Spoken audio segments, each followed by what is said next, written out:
బేతాళుడు నవ్వుతూ మహారాజా మరొక కథ వినాలా అని అంటాడు. విక్రమాదిత్యుడు నిశ్శబ్దంగా సాగుతాడు. బేతాళుడు కథ మొదలు పెడతాడు. పూర్వమున ఉమాపతి అనే పట్టణము ఉండేది. ఆ పట్టణమును కేసరి అనే రాజు పాలిస్తూ ఉండేవాడు.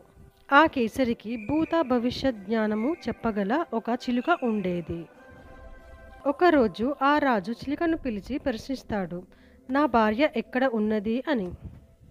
చిలుక సమాధానం ఇస్తుంది, మగధ దేశములో చంద్రలోచనుడు అనే రాజు ఉంటాడు. అతనికి చంద్రమతి అనే కుమార్తె ఉంది. ఆమె కూడా భూత భవిష్యవాణి చెప్పగల ఒక చిలుకను పెంచుచుండెను. ఆ చిలుక చెప్పింది, నీ భర్త కేసరి అవుతాడు అని. రాజు సంతోషించి తన పురోహితులను పంపిస్తాడు. చంద్రలోచనుడు అంగీకరించి వివాహం జరిగేలా ఏర్పాట్లు చేస్తాడు. వివాహం ఘనంగా జరుగుతుంది. రాజు కేసరి చంద్రమతి కలుసుకుంటారు. అటు తరువాత రాజకుమారుణ్ణి రాజకుమార్తెని శయ్యాగృహంకు పంపుతారు. ఆ శయ్యాగృహంలో రాత్రి రాజభవనంలో చిలుకలు తగువపడతాయి. మగ చిలుక ప్రేమగా ఆడుచిలుకను చేరదీయగా ఆమె మగవారిని నమ్మకూడదు అని అంటుంది. మగ చిలుక కోపంగా స్త్రీలను నమ్మరాదు అంటుంది. ఆ రెండు చిలుకల మధ్య వాదన పెరుగుతుంది. రాజు ఆసక్తిగా వింటూ ఉంటాడు. చిలుక చెబుతుంది, నా మాట నిజము అని నిరూపిస్తాను. ఆడచిలుక కథ మొదలు పెడుతుంది. మధురాపురం అనే పట్టణం ఉంది. ఆ పట్టణంలో ధర్మదత్తుడు అనే వర్తకుడు ఉండేవాడు. తనకి దత్తుడు అనే కుమారుడు ఉండేవాడు.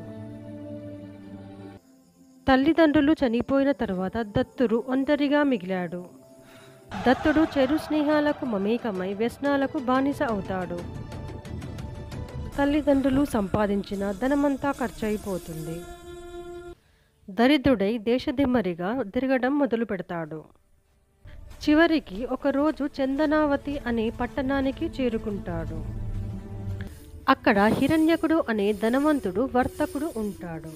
దత్తుడు ఆ వ్యాపారస్తును కలిసి తన దుస్థితిని వివరిస్తాడు.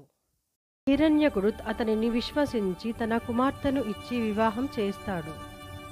దత్తుడు కొంతకాలం నిజాయితీగా పనిచేసిన తరువాత మామగారికి ప్రీతిపాత్రుడు అవుతాడు. ఒకనాడు మామగారితో, నేను చాలా దినముల కిందట స్వస్థలంను విడిచి పెట్టినాను.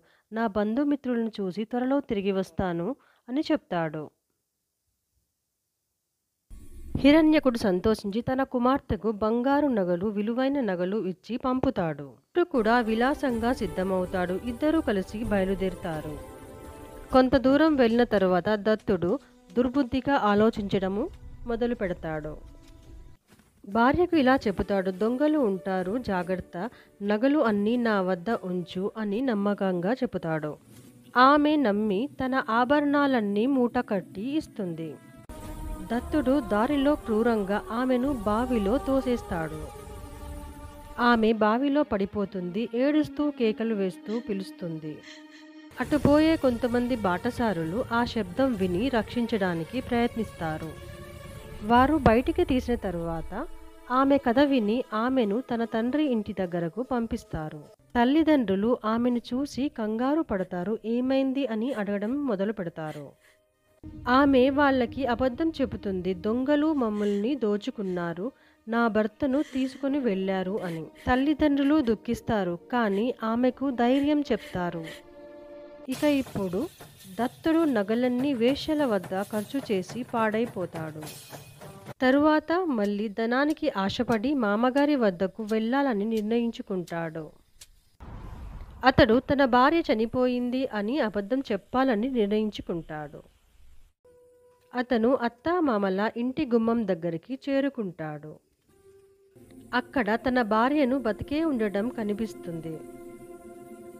ఆమె ఇలా చెబుతుంది, భయపడకండి, నేను మీ పేరు రక్షించాను అని. క్షమించి ఆమె అతన్ని ఇంటికి తీసుకుని వెళుతుంది. అత్తామామలు అందరూ కలిసి సంతోషంగా ఉంటారు. కొన్ని రోజులు అలా ప్రశాంతంగా గడుస్తాయి. ఒకరోజు రాత్రి దత్తుడు దుర్బుద్ధితో కత్తిని తీసుకుంటాడు.